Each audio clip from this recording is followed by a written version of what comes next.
একদিন একটি পাখি মৌমাছিকে প্রশ্ন করল, এত কঠিন পরিশ্রম করে তোমরা মধু তৈরি করো, কিন্তু মানুষ সেই মধু চুরি করে, তোমাদের কষ্ট হয় না?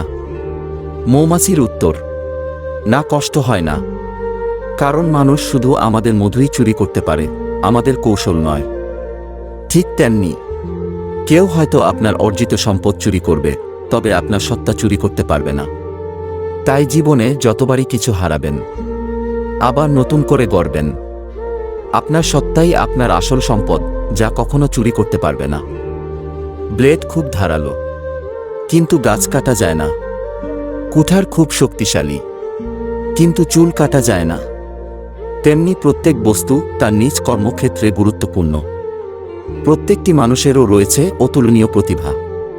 তাই অন্যের উপর নির্ভরশীল না হয়ে নিজের যোগ্যতা ও অভিজ্ঞতাকে মূল্যায়ন করো। জীবনে চলার পথে আত্মীয়স্বজন, বন্ধুবান্ধব অনেক থাকবে, কিন্তু খারাপ সময়ে খুব কম মানুষকেই কাছে পাবেন।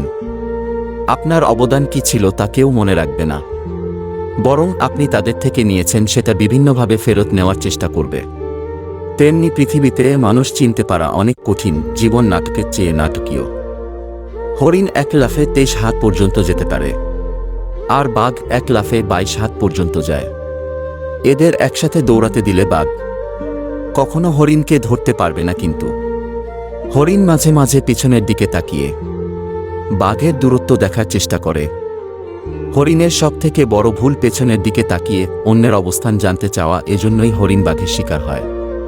জীবনে অনেক ভুল ও স্মৃতিময় গল্প থাকবে, এটা নিয়ে এত বেশি চিন্তা করা যাবে না।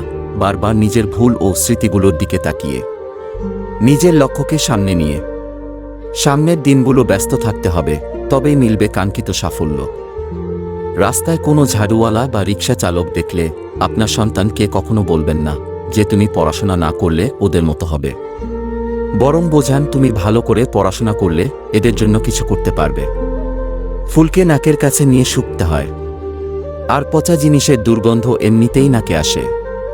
তেমনি যোগ্য লোককে ডেকে কাছে নিতে হয়, অযোগ্যতা আপনি আপনার কাছে এসে তেল দিতে চায়। যার কাছে তোমার চোখের জলের কোনো গুরুত্ব নেই, তার জন্য কাঁদতে যাও না। যার কাছে তোমার বলা কথার কোনো গুরুত্ব নেই, তার জন্য অযথা নিজের শব্দ ব্যয় করো না। যার কাছে তোমার সময়ের কোনো গুরুত্ব নেই, তার জন্য কখনোই নিজের মূল্যবান সময় নষ্ট করো না। আগে মানুষের বয়স দেখে সম্মান দেওয়া হতো, এখন মানুষের আয় দেখে মানুষকে সম্মান দেওয়া হয়। শুনতে খারাপ লাগলেও এটাই বাস্তব।